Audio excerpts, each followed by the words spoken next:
Hi friends, ఈరోజు అయితే gobi rice చేయబోతున్నాను.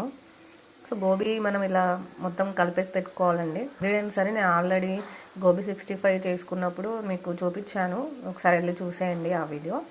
ఇలా గోబీని ఫస్ట్లో మనం వేడి చేసి పెట్టుకోవాలండి వాటర్లో. తర్వాత వచ్చేసి మైదా పిండి, కార్న్ఫ్లోరు, కారము, ఉప్పు, అల్లం వెల్లుల్లి పేస్ట్ వేసుకొని కొంచెం మనకు కావాలంటే ఫుడ్ కలర్ వేసుకోవచ్చు. వేసుకొని మనం మొత్తం కలిపేసి పెట్టుకోవాలండి. ఇలా మనం గోబీని డీప్ ఫ్రై చేసి పెట్టుకోవాలండి.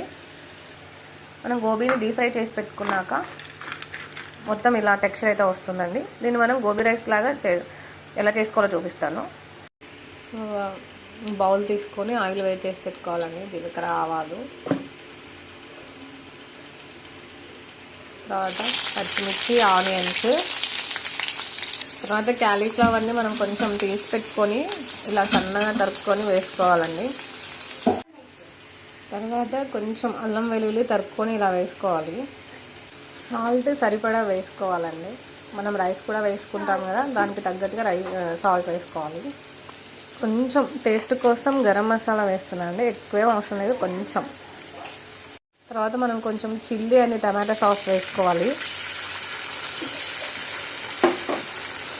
సోయా సాస్ కూడా వేసుకునే వాళ్ళు వేసుకోవచ్చు, అని నాకైతే అవైలబుల్ లేదు. సో నేను ఇది ఒకటే వేసుకుంటున్నా, చిల్లీ అండ్ టమాటో సాస్ ఒకటే వేసుకుంటున్నా.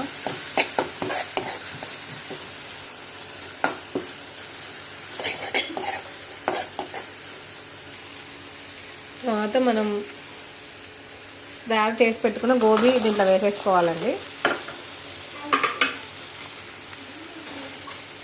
మొత్తం ముక్కలకి పట్టేలాగా కలిపేసుకోవాలి. తర్వాత మనం ఆల్రెడీ రెడీ చేసి పెట్టుకున్న రైస్ని దీంట్లో వేసేసుకొని కలిపేసుకోవాలి. నేనైతే మామూలు రైస్ యూజ్ చేస్తున్నాను అండి, బాస్మతి రైస్ కూడా యూజ్ చేయొచ్చు. మొత్తం ఇలా కలిపేసి పెట్టుకోవాలండి. గోబీ రైస్ అయితే రెడీ అయింది. ప్లేట్లోకి తీసుకొని సర్వ్ చేసేసుకోవడమే. వేడివేడిగా గోబీ రైస్ రెడీ.